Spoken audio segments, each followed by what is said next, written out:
here avoiding another winter. Of course, these are in different hemispheres, but he's here now and very welcome.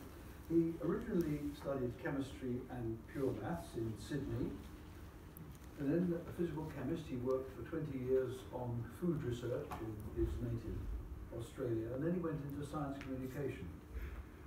Nowadays he specialises in risk and complexity. He's a member of a little club of Bristol Nobel laureates, Ig Nobels actually, for the physics of biscuit dunking. I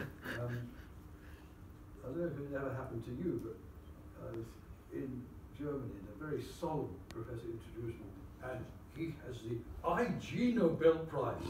Never had that. Anyway, his themes that I mentioned, risk and complexity, come together tonight, and he's going to tell us about a slightly different title, Communicating Science, a Slightly Jaundiced View. Very nice to have you here.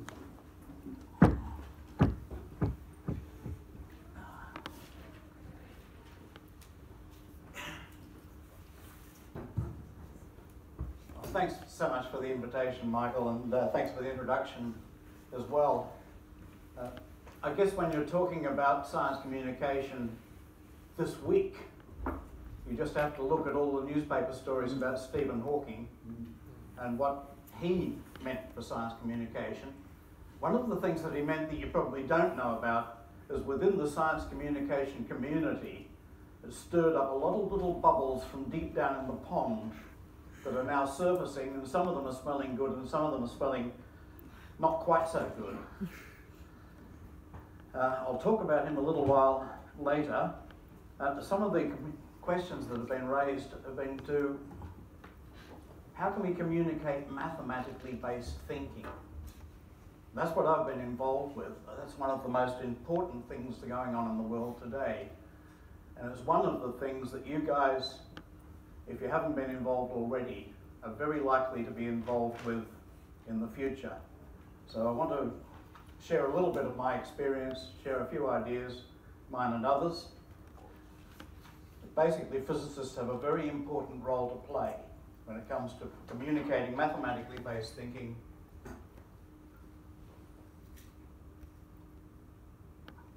Few reasons. First of all, now what have I got here? I think this is going to be the structure of the talk. Why mathematically based thinking is so important. What audiences are we trying to reach? They're very different ones. What's the best approach to reaching them? Then I'm afraid, start talking about me and my experience in that, my experience in communicating it to the public and to decision makers. Then I want to go on to talking about you, and the techniques that you might be interested in using to communicate your sort of thinking to the public and the problems that are really affecting us these days. And it's out there a lot. For example, algorithms are now taking a great deal of prominence in decision making, in government especially, and in business. So in government, they're being used to decide who gets benefits and who doesn't. In business, there is, for example, a firm in Japan that now has an algorithm as an active member of the board with full voting rights. So there's a lot going on.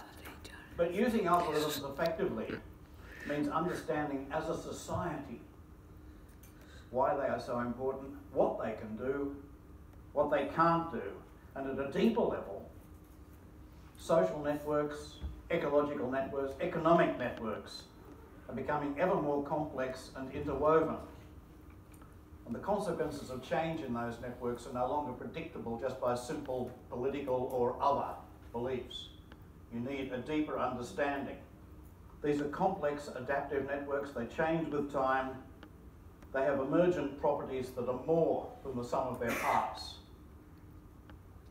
And one thing in particular that I'm going to be talking about is that complex adaptive networks, our economic, our social networks and so on, can drift along and then suddenly change shape.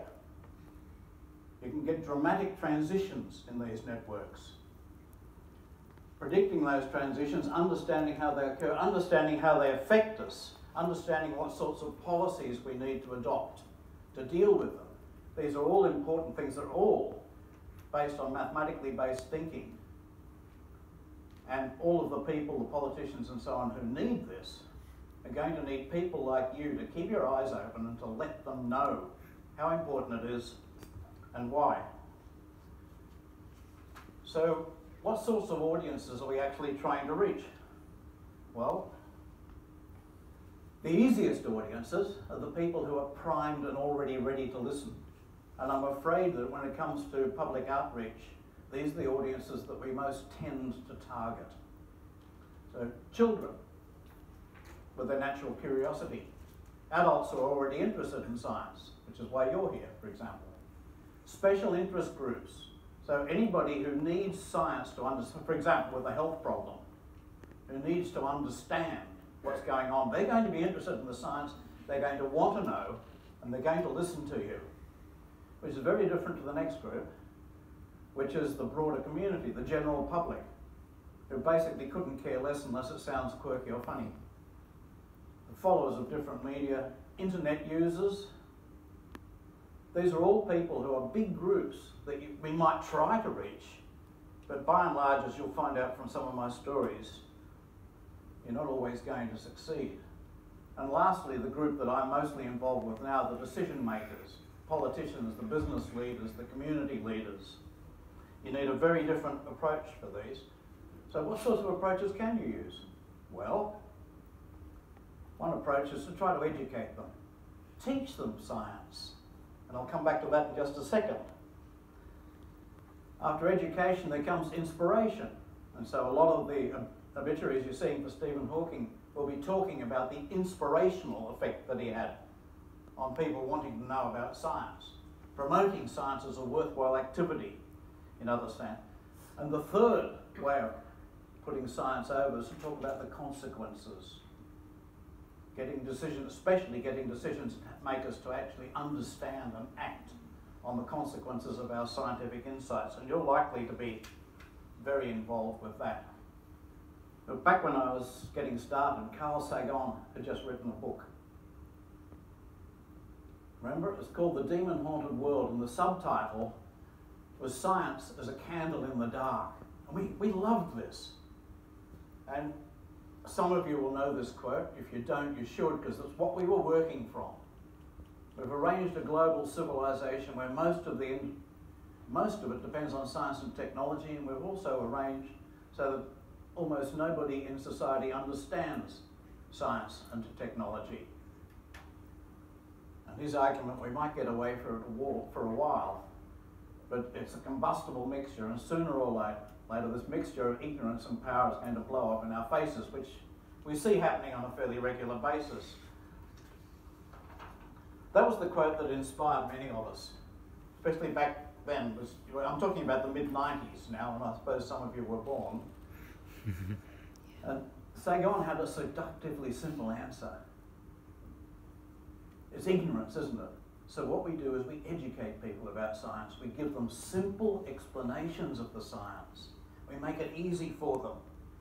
Then we're going to have a scientifically literate public, and all is going to be well. Well, I know I'm not doing Sagan full justice. He did understand some of the subtleties, but that was the message that came over to us in the mid-90s. It's actually got a technical name. It's called the deficit model, filling in the bit that's missing. And it's landed us in all sorts of trouble. It certainly landed me in trouble, because it only works for an audience that's already interested, and the audiences that I've been trying to reach really couldn't care less. So I have to try and wake them up. And the point is that science communication is not a single homogeneous activity. We've got multiple goals, we have multiple audiences, and it's very important not to mix them up. There's another point. The different ways of going about science communication aren't necessarily compatible. There's the three. But so Stephen Hawking, for example, was very good at promoting the image of science as something worthwhile because we can use it to investigate the deepest mysteries of life. And the media bought it. But at the same time, he projected an image that to be a scientist, you have to be incredibly brilliant, and almost nobody in society, apart from these brilliant scientists, could possibly understand what they're really doing. Science is just out of reach of the average person was the message. So there's two conflicting messages there. And I'm afraid in Hawking's case, it was rather reinforced by A Brief History of Time. And whenever someone mentions that book to me, I ask them, could you please tell me exactly what science you learned from it? And there's a famous C.P. Snow quote from The Two Cultures. The response was cold. It was also negative. Nobody learned much science, and they boast about not having learned much science from The Brief History of Time. Just to drive one more nail in, the deepest mysteries of life are not something that particularly concern our decision makers. They can't even reach the shallow mysteries of life. But back when I got started in the 1990s, many of us were convinced that education was the way forward. And in a sense it is, because in the long run what we want is a culture, a community that's scientifically literate, where science is a part of our culture rather than something outside in an ivory tower. But the trouble with educating the public is that it's a two-step process. So when we talk about writing or art, even philosophy, people are familiar with the background. And so you can launch straight in, you can dive in. With science, you can't dive straight in, because we have a whole set of hard-won and often counterintuitive principles that we use, that we understand. We've worked at it for years. Sort of understand in some cases, like the person who's standing here talking to you. But we have to get those beliefs across before we can actually talk about the consequences of those beliefs. So education in the broad term doesn't work. I wrote an article about this in Nature after I got the dreaded Ig Nobel Prize, where I pointed this out, that it's a two-step process. And I know my wife Wendy had trouble with this when she was suddenly confronted with learning physics at an advanced level at high school without having done physics before. Now, she passed, incidentally, but the general public doesn't generally pass. By the time you've got to the real point, you've lost them. And if you're at a party, they'll have wandered off to find somebody else to talk to and have a drink. And they're right. When people at parties find out that I'm a scientist, they usually turn to Wendy and ask her what I do. They think I've got a better chance of understanding her than they have of understanding me. But I hadn't really thought all of this through in the mid-1990s, but at least I was savvy enough to realise that if you want to hold people's attention, you've got to have a subject that interests them. And I thought, okay, if you've got a subject that interests them, then you can hold their attention for long enough that you can start to explain the science behind it. I was wrong, incidentally. And unfortunately, the first topic that I chose was the physics of sex. And I wrote an article in Physics World about it, which I think you can probably still find. I love that cartoon. And I'll tell you the detail later, should you wish to know, and in private. But the idea rather backfired when the Institute of Physics asked me to give a pre-dinner speech on the subject. So I went along with my slides and I gave my pre-dinner speech, and I noticed that there was a man in the front row sitting there with his legs gradually becoming more and more firmly crossed. He did not look at all comfortable. It turned out that he was the person who'd invited me, and he thought I was going to talk about the role of women in science.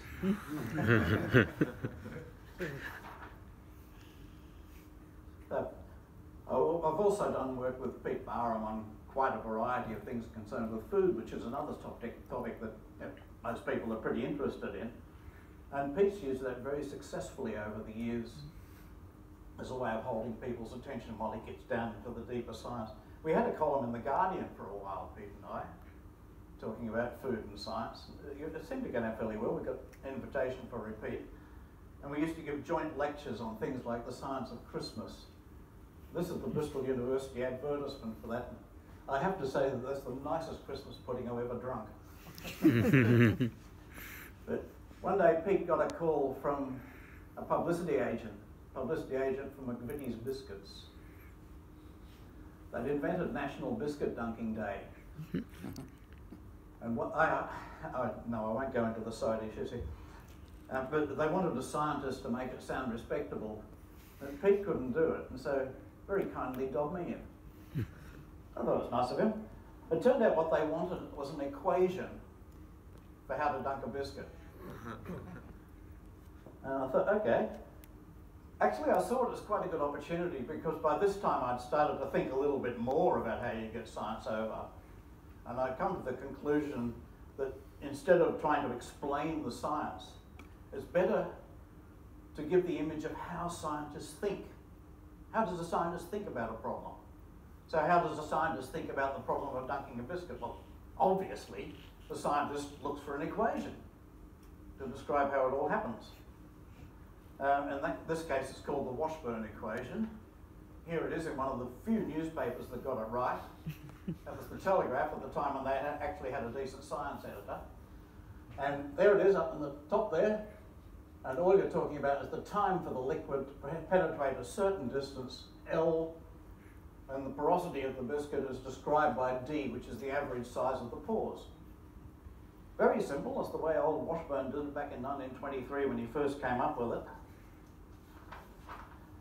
I'm not sure if the subsequent Ig Nobel Prize that I was awarded the following year was an upside or a downside. I mean, the idea of these, and Michael's had this experience as well, of course, the idea is to make people laugh in the hope that they will then stop and think. Now, that's not the original slogan for these. The original slogan was for research which cannot or should not be reproduced. And I was the one after this who actually insisted that they change it. Because I was in the gun, and so would Michael have been. So the idea is to make people laugh and make them, they might stop and think, but I'm not at all sure how many people actually get to the second step. I mean, I'm still getting requests for interviews about biscuit dunking. The last one was that I took up was on the BBC One show, Channel 1, a couple of years ago. I actually did it from Australia, 5 o'clock in the morning, sitting at my dining table using Skype, and it worked perfectly. Really went well. At least I thought it went well. I explained patiently how I had done the project, how I was trying to share how scientists think, how I was trying to open a door and make science more accessible. And the interviewer, who was that red-headed character, whose name I can't remember, sort of nodded very wisely and said, I see. So what is the best biscuit for dunking? Well, you can't win. Well, you can. Because one of the few positive outcomes was when I got a letter from a child from an inner London comprehensive.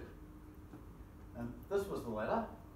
I saw your interesting article, Scientists discover why dunking takes the biscuit. I have a couple of questions for you. What exactly is L? Is it how long you hold the biscuit in for? D and T, are they constant? And you can see but look at the last sentence.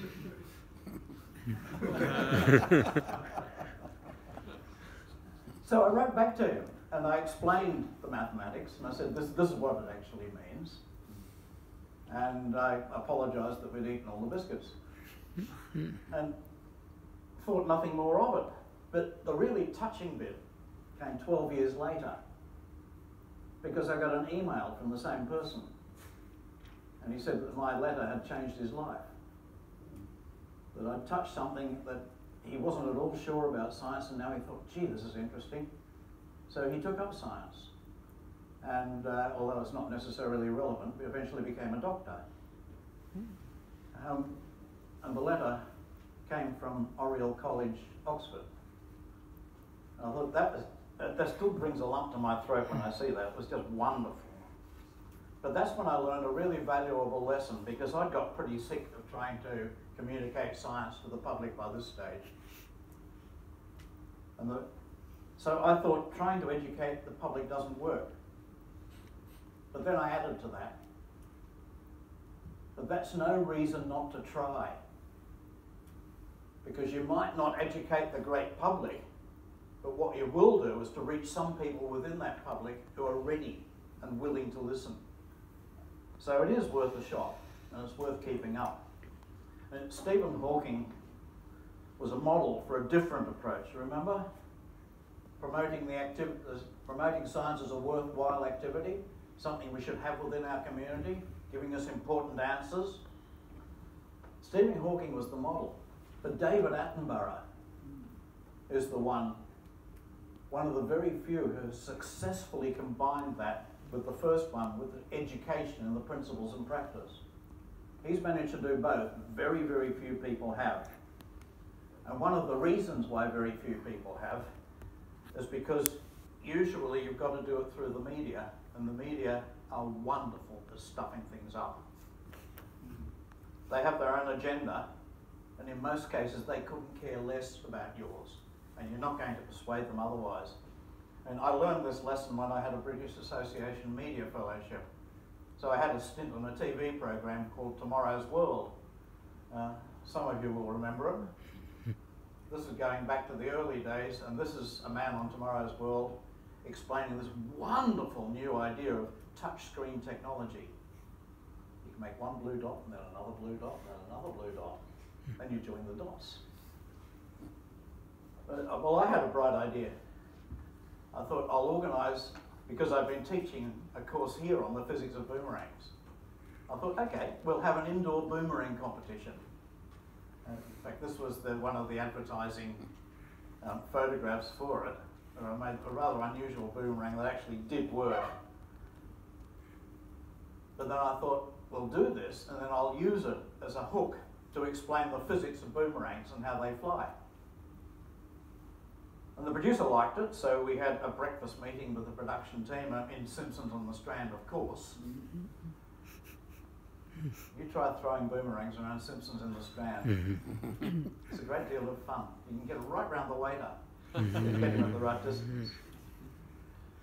So I gave the production team what I thought was a rather brilliant and succinct explanation of how boomerangs fly. And the producer just looked at me with utter disdain. She said, I'm not interested in the science, I'm interested in tomorrow's world. And she gave the job to an actor instead. This one. Right, you all know him. Craig Charles, Lister in Red Dwarf. And he not only didn't understand the science, he didn't know how to throw a boomerang, and in fact he held it the wrong way. He wasn't the only one. Rolf Harris was there and he held it the wrong way as well. So if you want more evidence of the mess that the media can make of your science, and especially of mathematically based thinking, just have a look at what they did with the Washburn equation. Here's one of them. This was the one that Michael must have seen when he said, you've got your dimensions wrong. Yeah, well, I got my dimensions wrong because they put the 2 on the same line as the 4. That's squared. Yeah. But it gets worse. Have a look at this one from the Daily Mirror. Now, you tell me what that Sigma means. I can tell you. I bet you can't tell me. What that Sigma means was that the publicity agent hit the wrong key on her keyboard when she was sending the thing. So she got a Sigma instead of a 2. And the journalist at the other end didn't know enough to see if it was a mistake, or even that it could be, or even to ask. So my very strong advice is, if you're trying to get a message across, and you will see messages that you do want to get across, you'll see something in your way of thinking, in your physics, in science, that you really want to get over. If you can possibly do it, avoid doing it through a journalist, because there are other ways to do it. But if you do have to do it through a journalist, then what you do is work out your words in advance, feed those words to them and nothing else. Have a simple message, just 2 or 3 sentences, and stick to it. Keep on saying it. Don't fall into what so many scientists do, and we do it among ourselves, and that's the problem. You explain it carefully to the journalist and expect them to do the summary. You expect them to summarise your ramblings. It doesn't work.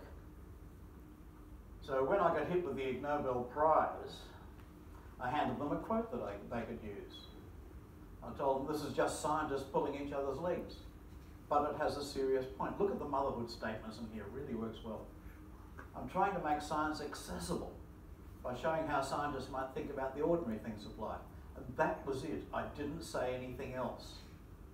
And luckily, the first person that I said it to was the Reuters correspondent who rang me up. And of course, with Reuters, then it goes to all the other outlets. And so that worked in two ways. Firstly, it gave them something that they felt like supporting. It's a motherhood statement. And that's, if you can get them to feel like they're supporting you, that's great.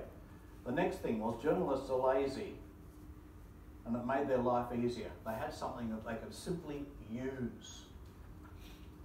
So I really pushed that. There's another way of dealing with the media, and that's to write your own stuff or broadcast it.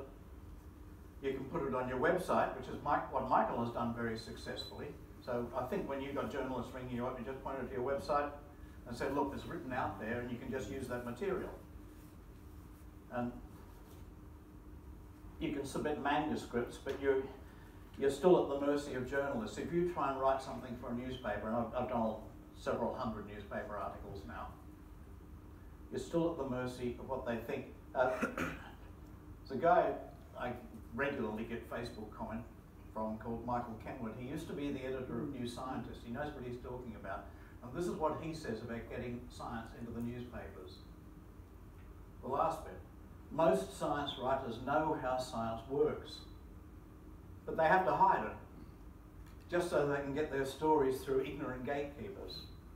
And that's what editors are by and large, whether it's on TV, on radio.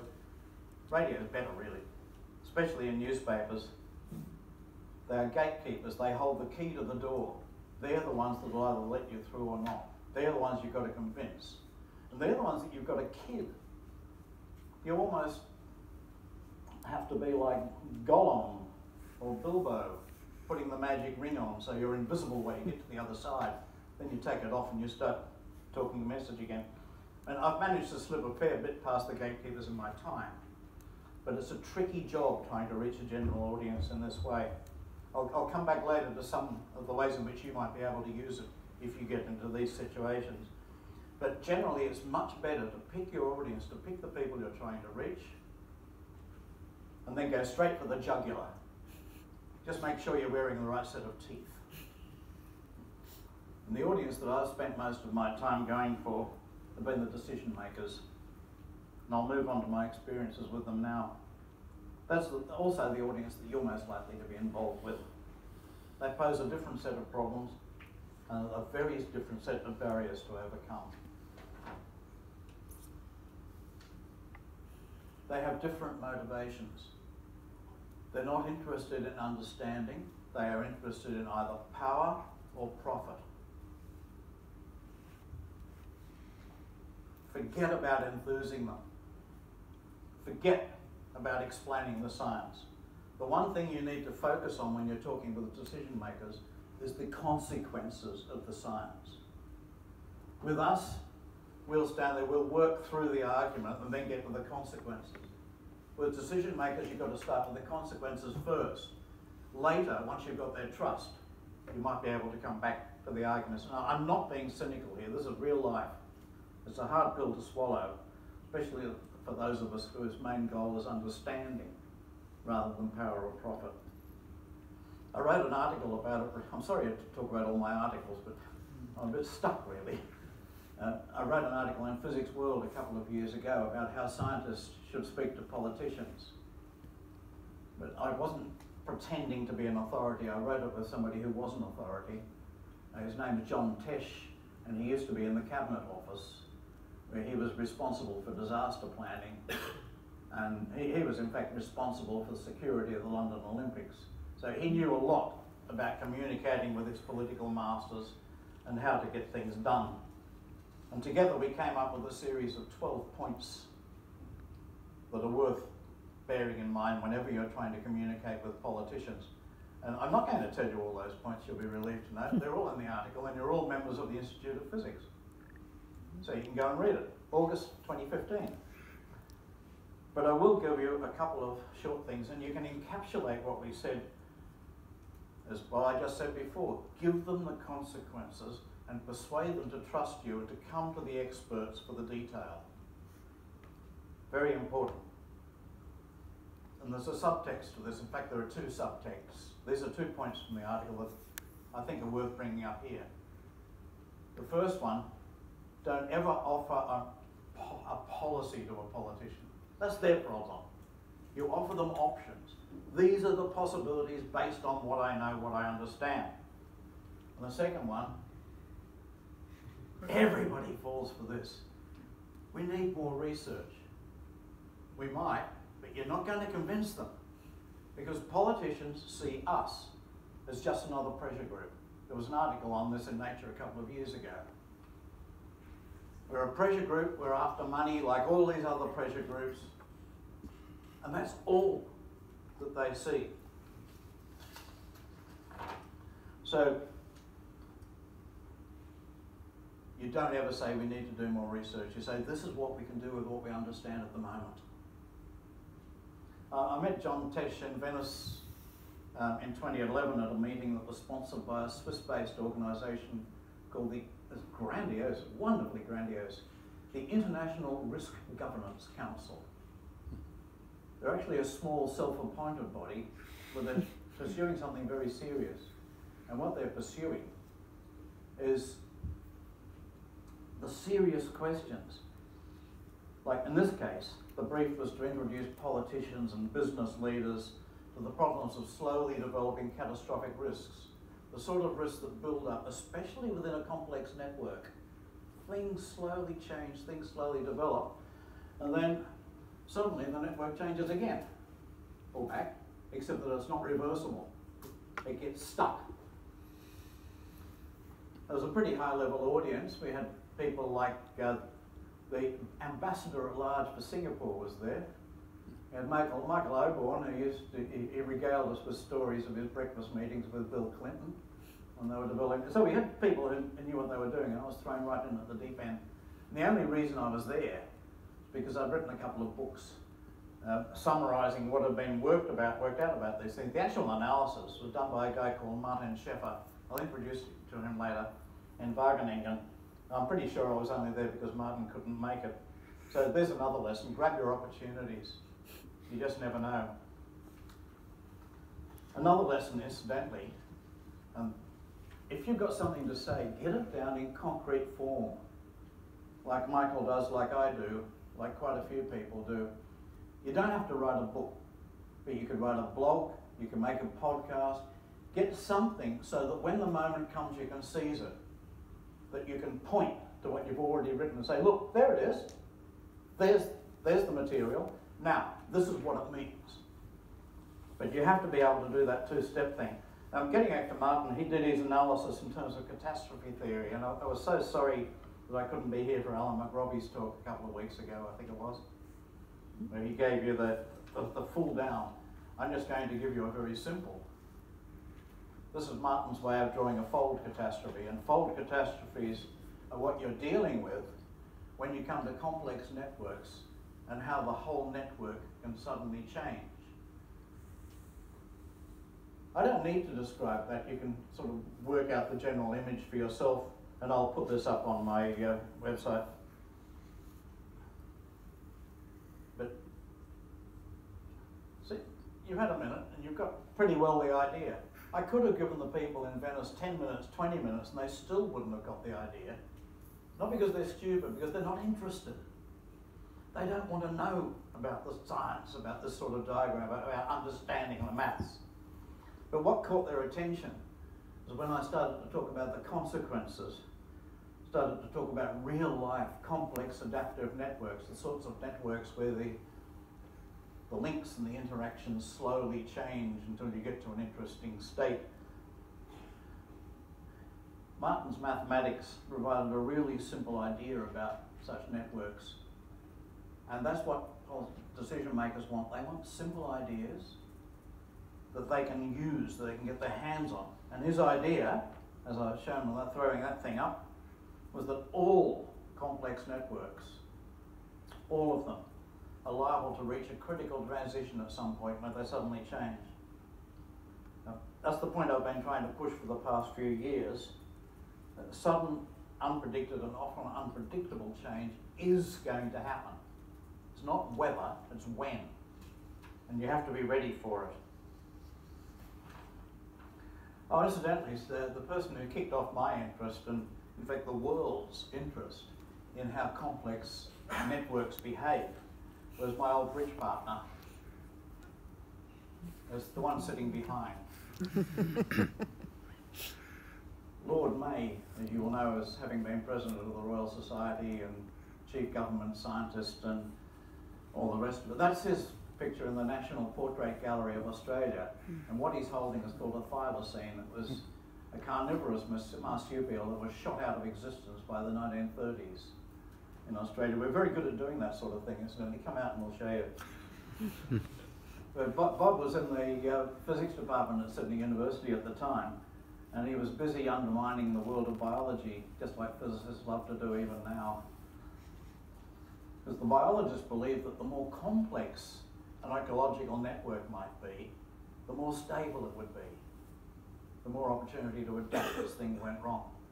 And what Bud did was sat down and did the mathematics. This is what I mean about mathematical thinking. You can apply it in so many different ways.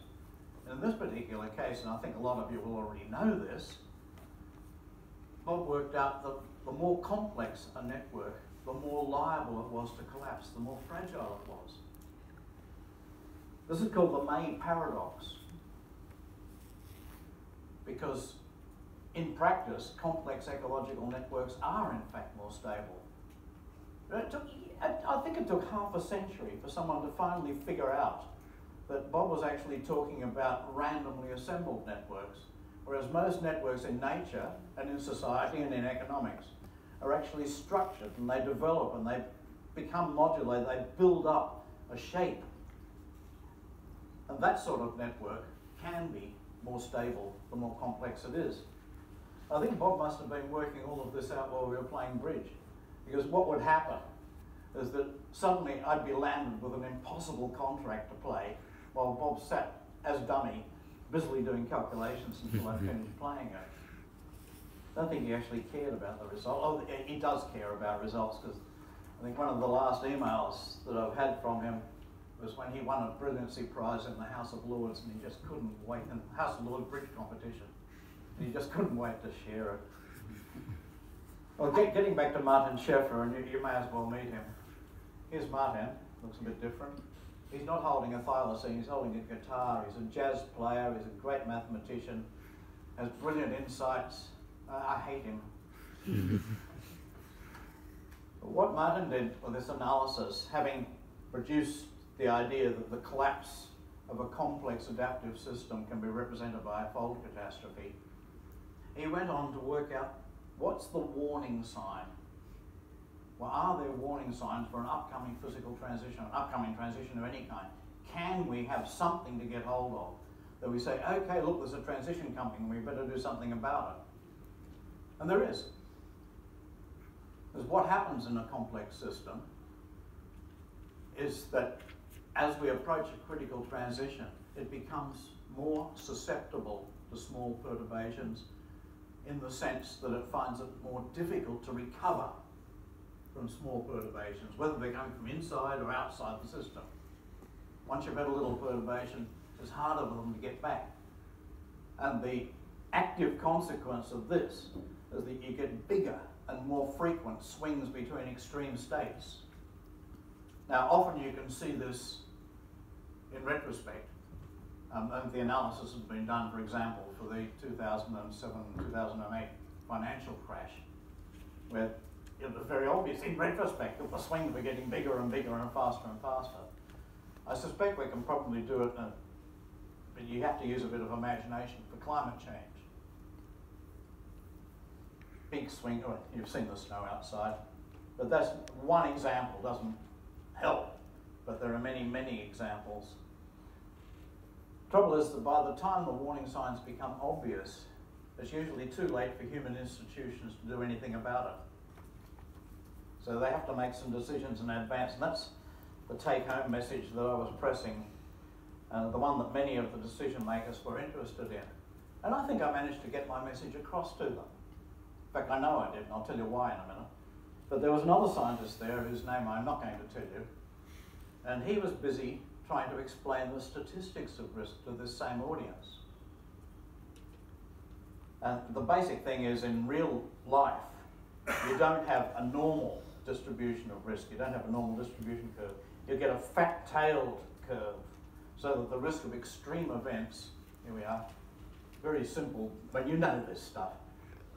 But you get a fat-tailed distribution where the risk of extreme events out to one side, I'm not going to press this, it'll go all over the place. Here, I can use the arrow as well, but I'll be too lazy. I'm just going to wave my hands. And in waving my hands, I'm going to say that fat-tailed distributions, much greater risk of extreme events. But what he did was he kept on talking about the mathematics of the fat-tailed distribution and how he'd worked it out. And he just couldn't get their interest because he didn't address their practical concerns. Now, I couldn't get the interest of the politicians either, incidentally. They're principally concerned with justifying their own dogma, evidence notwithstanding. And it's not only important to remember that they see us as a pressure group, there's also very good evidence from psychology, and this is just coming out fairly recently and fairly strongly, that if somebody has a strongly held belief, the more that you present concrete evidence against that belief, the more strongly they're going to hold the belief. So a lot of our efforts to put the science over to say, no, this is how it is, the more strongly they're going to hang on to their dogma and just not let go. So, for example, the ambassador, I suppose I can tell this story, the ambassador at large for Singapore, towards the end of the meeting, gave us an address. Now, we'd told him all this stuff, we'd gone through all of the arguments, all of the detail about how societies need to become more flexible, decision-making needs to become more flexible, more fast, more adaptable. So he gave his talk, and what he explained to us was that the political system in Singapore was actually perfect. It's all planned ahead, nothing can go wrong, everything's fine. Oh great, oh that's good.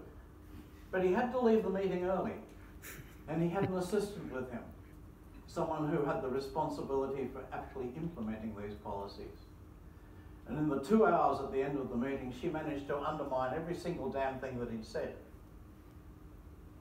But it was nonsense. We really need this adaptability.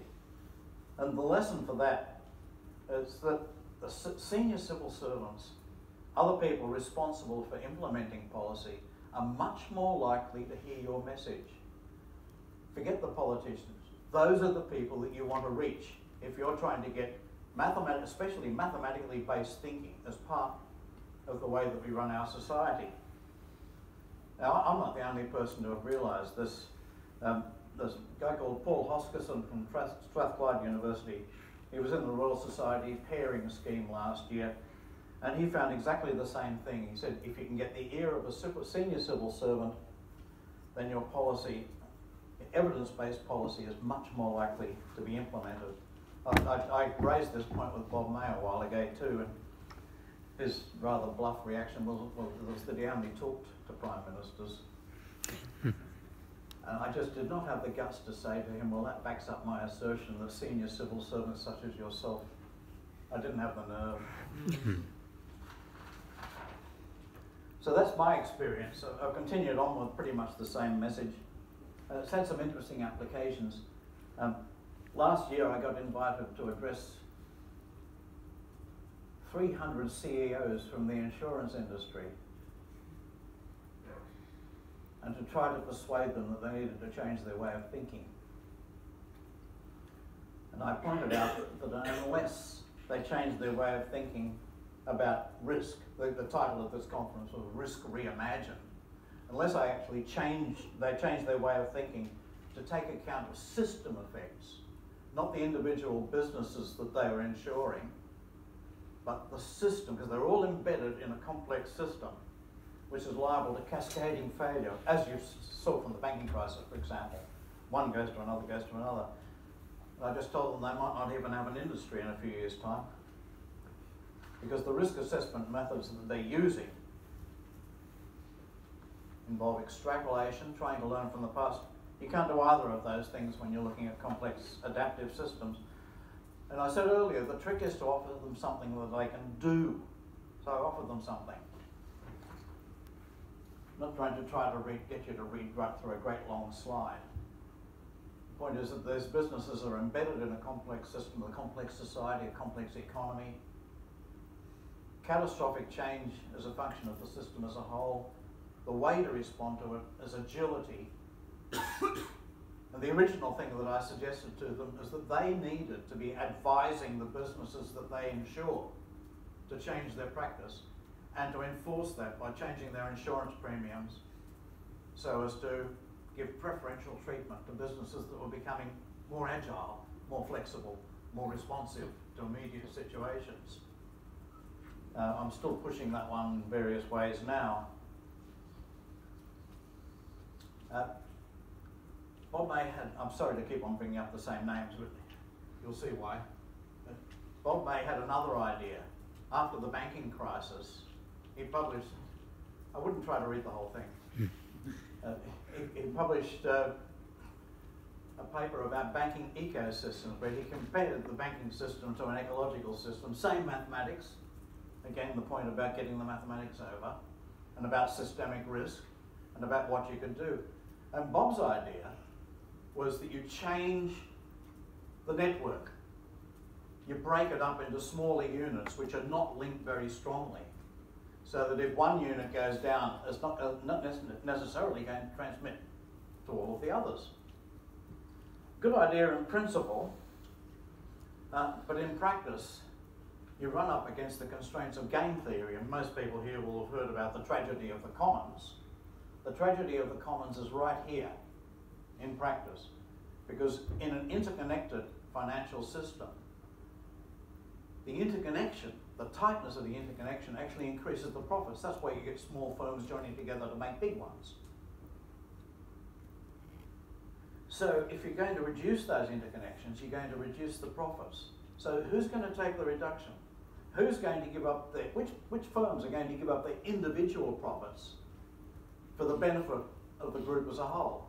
It's the tragedy of the commons just screaming at you. Oh, there's a very interesting history to this paper, incidentally, because Bob's co-author there is a guy called Andy Haldane, and at the time he was the principal futures guy, I guess, for the Bank of England. The guy who tried to work out policies for the future, for the long-term future. In fact, Andy has just been named by Forbes magazine as one of the 100 most influential persons in the world. So he's no muck. Neither was the president of the Royal Society, but between them, they could not get this paper into any economics journals, because economics journals don't believe in modelling. It's the old drunk under the lamppost story. They believe in being able to write down the mathematics in concrete algebraic form. And the drunk under the lamppost, for those who don't know it, this guy has dropped his keys in the gutter and he's looking for them under the lamp. His friend said, "Didn't you drop them down there?" He said, "Yeah, but the light's better here." Think about it. So the lesson is you can't convince politicians by mathematical arguments, and you're not going to convince most of economists either. They're too concerned with maintaining their own dogmas. So stick to the audience that you can reach and convince, and I'm focusing on this because I know this is what most of you might get involved with if you do get involved in trying to put science over. Stick to the people who are responsible for implementation. And that means senior civil servants, whatever.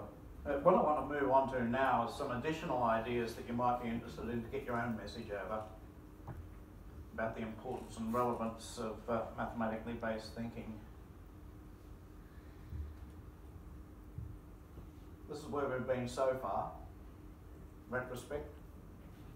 That's my whole talk. You didn't need to look at any of the rest. This is where we're going now. the techniques that you might be able to use, extra ones, things that I haven't mentioned so far. And the first one, and these are in pretty random order, but the first one is pairing schemes. Now I've mentioned the Royal Society pairing scheme, scientists with politicians, where the scientist goes up and spends time with the politician or in the politician's office. The politician or his underlings come to you to see how it's going on here. You're supposed to learn about each other. That's open at the moment if anybody's interested or not. They have a similar system in America, I learned recently. It's sponsored by the American Association for the Advancement of Science, and it runs in a rather different way. Because if you are accepted to the scheme, the first thing that happens is you spend a month in a boot camp being taught about the realities of political decision making. And only after that month are you allowed anywhere near a politician. Maybe that's something we could think about here. I mean, maybe it's a little bit too informal, I don't know. Websites. Websites, of course. Not your university website. Set up a little personal website. Get the things down that you know about, that you're passionate about, and that at some stage might come up where you've got to move in a hurry. Michael has a website that's effective at many levels in just that way. I'm not sure mine's so effective. I run one where I have mini stories from science, where I write stories about how scientists think, and those are meant to be a resource for people who are trying to communicate about science. You can use the internet, of course, in terms of Twitter or Facebook. Twitter, I would think, where you can feed information and ideas to your followers. My followers consist of quite a lot of science communicators, quite a lot of editors, people who might pick up on the stuff, and sometimes they do. One thing you might not have thought about, if you've heard about op-eds, opinion editorials, 500, 600, 700 words appear right next to the editorial page. Everybody reads them. And they're wonderful if you can get them in. And they're worth having a shot, because if you can't, you can still put the article on your website and you've still got your thoughts there down in concrete form. I've just had two main successes. And the days, anyone remember the name Bernie Madoff? Mm-hmm. The guy who ran the Ponzi scheme. Well, just when he was about to be thrown into jail was just the time when I had a book on game theory coming out. And it wasn't me, it was my editor actually said, why don't you write something? And so I wrote a little article where I point out that it wasn't really Bernie's fault. It was the fault of all of the people who invested in him. They must have known that 10, 15% returns were just ridiculous. They must have known that he was cheating. The trouble was they thought he was cheating on their behalf and not his own. And that one went down pretty well, actually. And more recently, I had one in the San Francisco Chronicle, where just when the Nobel Prizes came, I've been keeping my eye out for this for some time, but just when the Nobel Prizes came out, Sarah Palin came out and said something actually ridiculous about science. So I just put the two together and I suggested that Sarah Palin should be asked to present the Nobel Prizes. That went down rather well as well, because then she might have to learn something about the science. You can write your own newspaper article. So if you've done something, found something, and the newspapers are picking it up, if you can persuade them that you'll write the article rather than one of their journalists, you'll get it right, and it won't get mangled. This happened quite recently. You might remember there's been a story going around from MIT Business School about the spread of fake news across the internet, and now how it happens ever so much faster than the spread of real news, the spread of real facts. The MIT professor who wrote that, or did the work, managed to persuade the New York Times that he should write the article about it for them. And he did a feature article where obviously he got it all right, very punchy, very successful. You could try writing a book on it, it hasn't done it to me.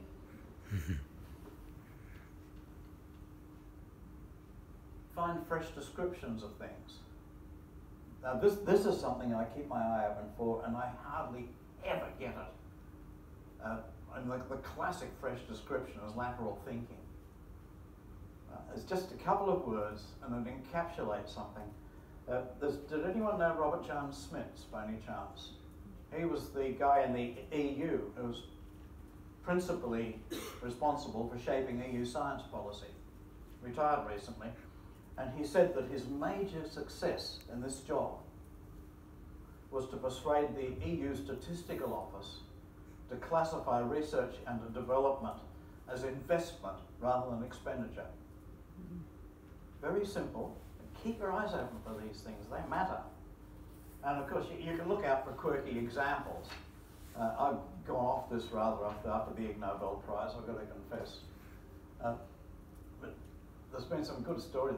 The story I like, the coach for the Australian women's netball team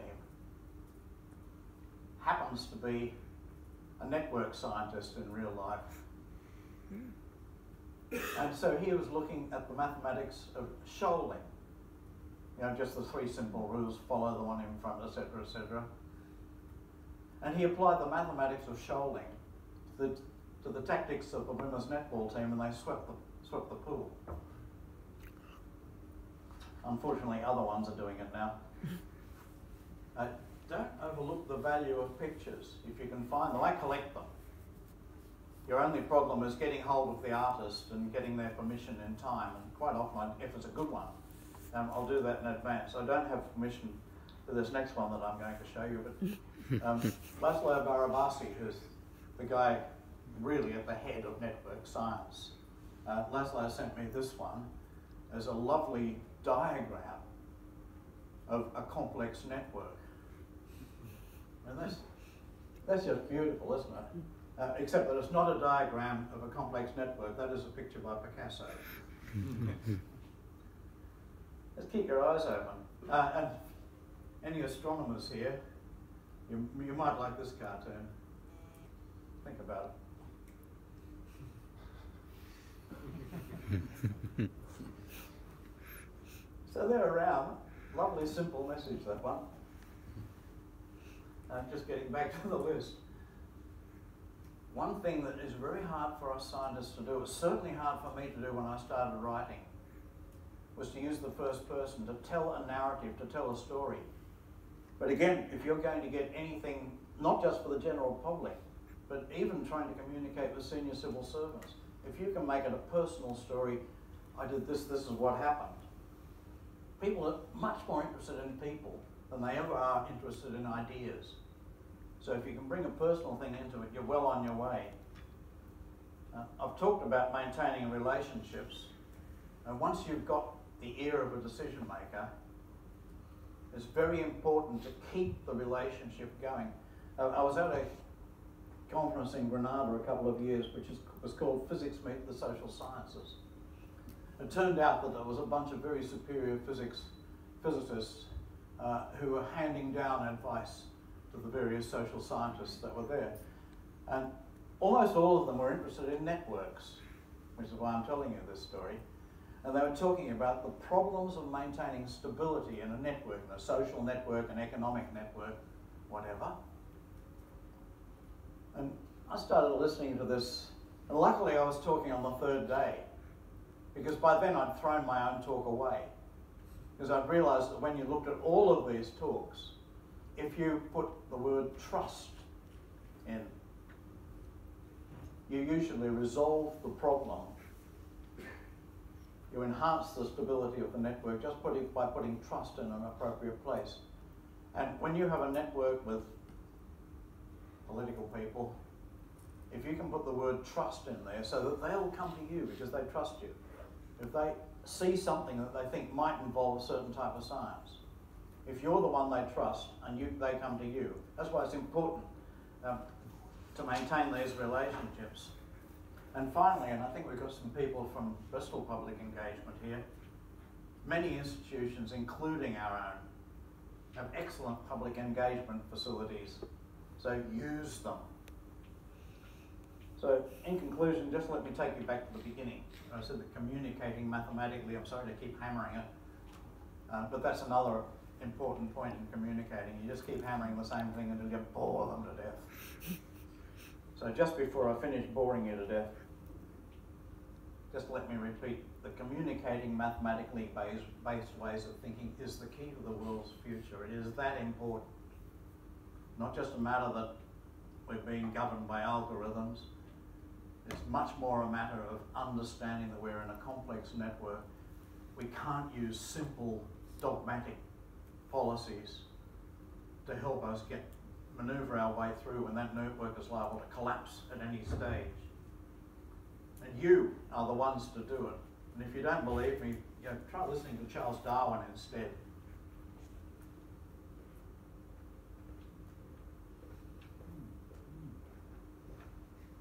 So all of you people with an extra sense, get out there and use it. The world needs you.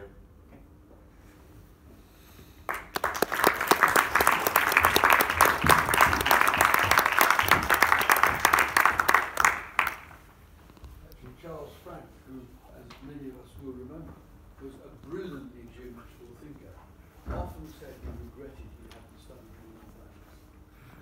mathematics. Questions? Comments?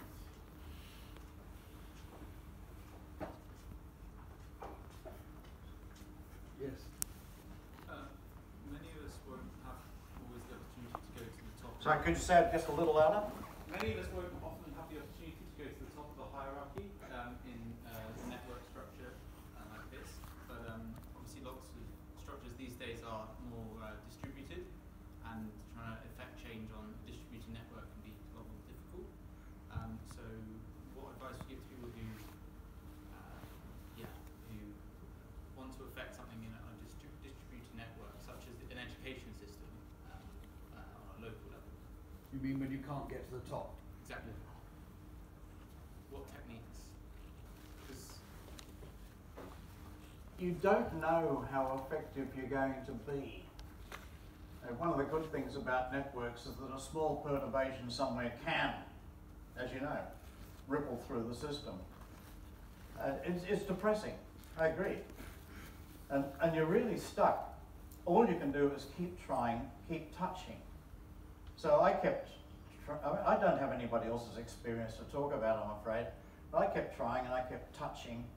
At the moment, there's a thing called the Global Challenges competition. And I thought, okay, all these things I've been taking to insurance people, I'll put that down and see if this fits with trying to get big ideas. I'm in the semi-finals. So all you can do is just keep, I'm not trying to show that off, I'm just saying if you keep tapping, and that's all you can do, and you may not even see the results. It's like, okay, my story about the schoolboy. That was a very depressing experience, trying to talk about biscuit dunking and even telling people, look, I'm doing this so I can sort of let you know how scientists think. And all they want to know is how long should you dunk a ginger nut. But you'll get one or two things coming back. And my suggestion, which I've done with that particular person, is when something like that comes, just hang on to the thread, keep on tugging it, try and follow that line. Now in that particular case, he's a Chinese guy, he's now in Taiwan working, and I've been able to feed him material that'll go to, I don't know, thousands, tens of thousands. But that's all you can do, and it is depressing. You can't plan and say, okay, I'm going to go here and it'll affect there. And that's one of the hard things to get over to politicians too, of course. Well, there's some more advice which I was saying to Len beforehand. There was a competition for students, it was in Poland, to present their ideas for changing the world, their big ideas. And in preparation for whenever they would be able to talk to an influential person, they had only 5 minutes.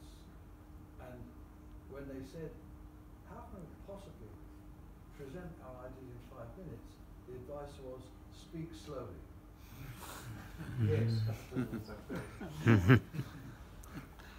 few more questions, comments. Yeah.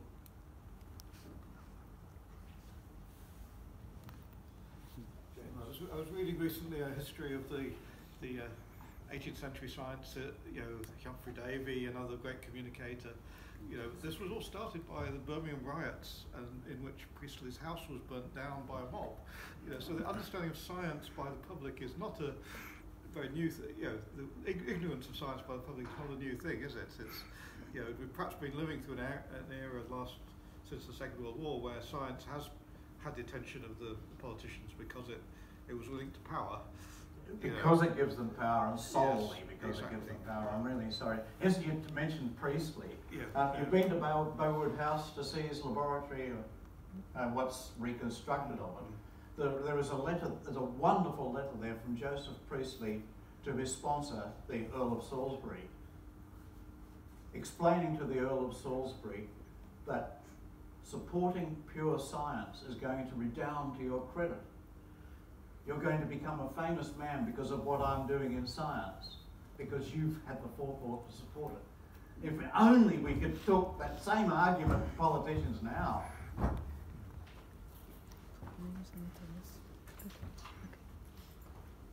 Good. Well, thank you very much. We are going over to the Hawthorns for a little while as we... Is this still exist? Hawthorns still exist? Yes. If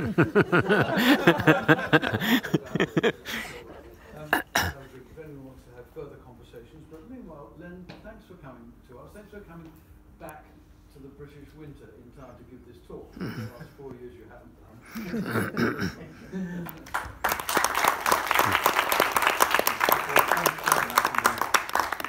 And hardly anyone dropped off.